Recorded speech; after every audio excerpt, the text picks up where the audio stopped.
22 years old with epilepsy. You're lying on an operating table. Your skull is open. You're awake because the doctors need you to tell them what you feel when they touch your brain.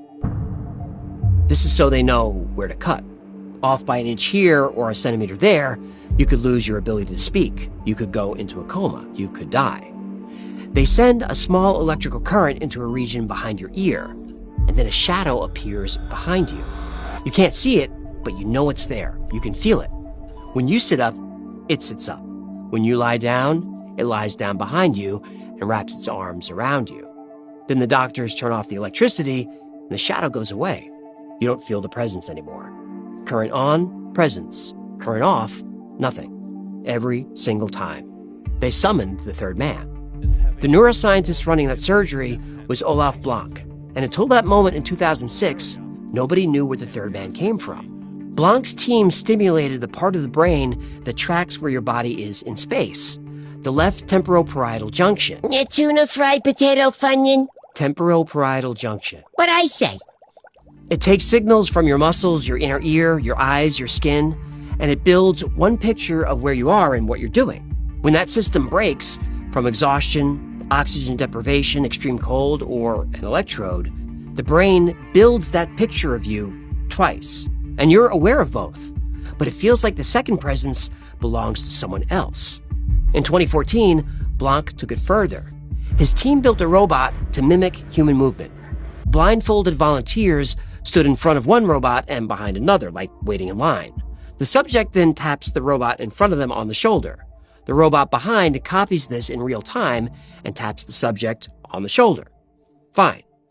But when the robot's reactions were delayed, just by half a second, volunteers felt something. A presence behind them, not the robot, a presence, sentient and aware. Some got so disturbed, they asked to stop. 2 subjects felt even more than one presence in the room, all from half a second delay. Blanc's team built a machine that could create the third man on demand.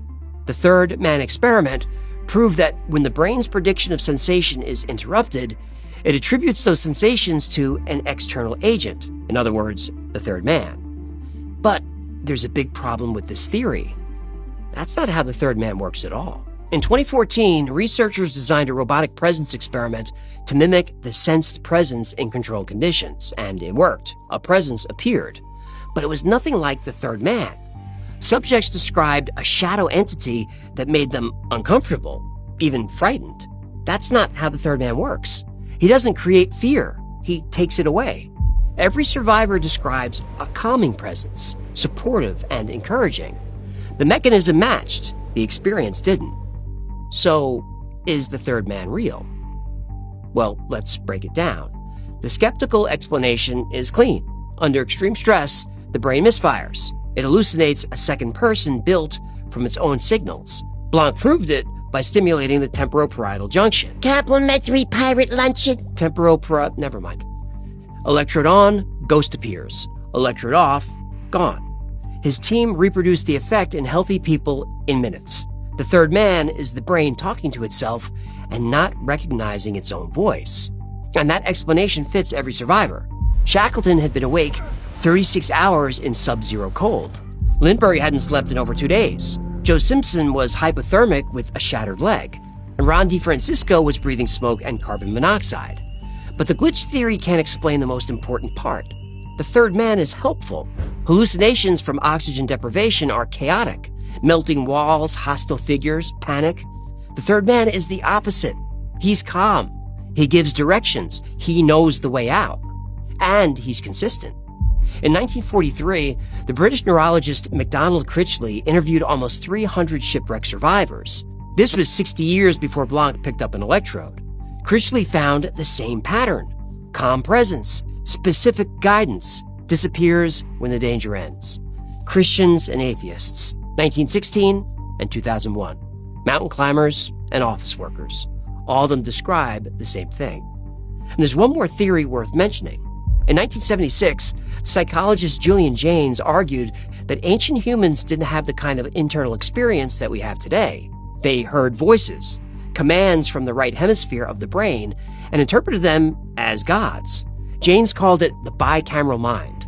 The theory says that under extreme stress, the brain reverts to that older operating system. The command voice comes back. It sounds like science fiction, but it fits these theories better than a misfiring brain does.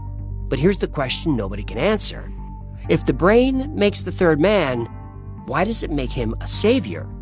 Evolution doesn't usually build backup systems that switch on at the moment of death, unless they work. Systems that are calm, specific, directional. Systems that know which way to crawl, which way to walk, which way to swim in the pitch black.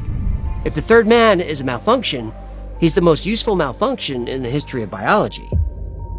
If the brain is doing this on purpose, then we're looking at something in human consciousness that science hasn't mapped yet. Something that knows you need help, and something that shows up on time. Something that leaves when you're safe. The survivors know what they felt. The scientists know what they can prove. And somewhere in the gap between those two things, on a mountain, in a cockpit, inside a cave, in a burning stairwell, the third man was there.